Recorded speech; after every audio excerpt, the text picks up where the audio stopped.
కాకరకాయలతో వడియాలు ఎప్పుడైనా ట్రై చేశారా? చాలా బావుంటుందండి. ఒకసారి ట్రై చేయండి. ముందుగా సన్నగా తరిగి పెట్టుకున్న కాకరకాయలు తీసుకోవాలి. తర్వాత దానికి సరిపడా ఉల్లి, పచ్చిమిర్చి తీసుకోవాలి. కావలసిన వడియాల్ని కొద్దిగా నూనెలో వేయించుకొని పక్కన పెట్టుకోవాలి.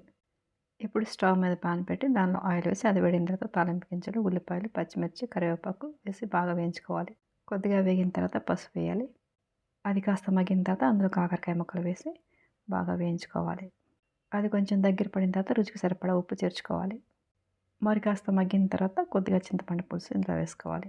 ఉడుకుతూ ఉండంగానే అందులో రుచికి సరిపడా కారం, అలాగే కొంచెం వెల్లుల్లి కూడా వేసుకోవాలి. ఈ పులుసు అంతా బాగా చిక్కపడి దగ్గరకు వచ్చిన తర్వాత అందులో మనం ఇందాక వేయించి పెట్టుకున్న వడియాలను ఇందులో వేసుకోవాలి. ఇవి మినప వడియాలు. ఇవి వేయటం మూలంగా కాకరకాయ చేదు తెలియకుండా ఉంటుంది.